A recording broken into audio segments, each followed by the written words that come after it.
પાકિસ્તાનનો સંતાન છું.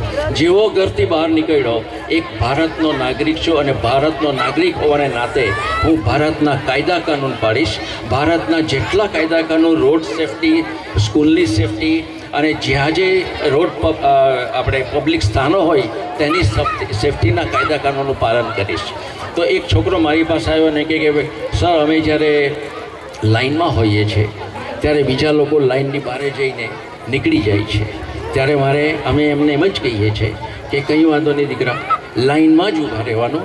કારણ કે દુનિયા બદલાઈ રહી છે, આપણો દેશ બદલાઈ રહ્યો છે અને દેશની સાથે દેશના મુખ્ય પ્રવાહમાં જોડાવા માટે અમે આ છોકરાઓને બદલી રહ્યા છીએ. એટલે અને આ જે છોકરાઓ જે છે, જે આવતીકાલના નાગરિકો છે, અને એ નાગરિકોને બનાવવા માટે અમારા શિક્ષકોની સાથે મા બાપોનો પણ એટલો જ સાથ છે. એટલે આપ સૌએ મા બાપોને પણ અમે એટલા જ આભારી છે કે જેઓ અમને હંમેશા ટેકો આપતા રહ્યા છે. અને ખરેખર દાનવીરો પણ, આજના દાનવીરો દિનુભાઈ, ભારતીબેન, ગિરીશભાઈ અને ગિરીશભાઈના પત્ની આપણા કેતનભાઈ અને રશ્મિબેન, આપ સૌનો ખૂબ ખૂબ આભાર. અને એવા જ ઘણા બધા દાનવીરો છે કે જેમણે નવસારી જોયું નથી, પણ એમને ખબર છે કે આપણી સ્કૂલમાં દેશના જ નહીં વિશ્વના ઉત્તમ નાગરિકો બનાવી રહ્યા છે. એ જાણીને લાખો રૂપિયાનું અહીંયા આપણને દાન કરી રહ્યા છે.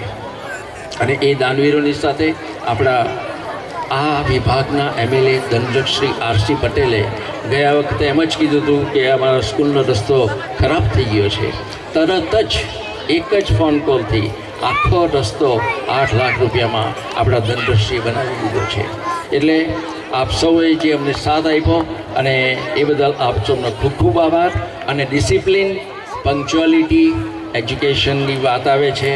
We are serious, so we want you to be serious. Thank you.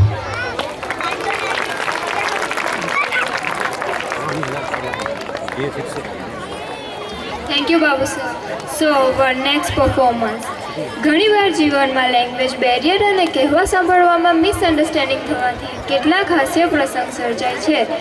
એવી જ મિસઅન્ડરસ્ટેન્ડિંગની મજા લેવા ચાલો આર્ય કાર્યક્રમ માણીએ અર્થનો અનર્થ.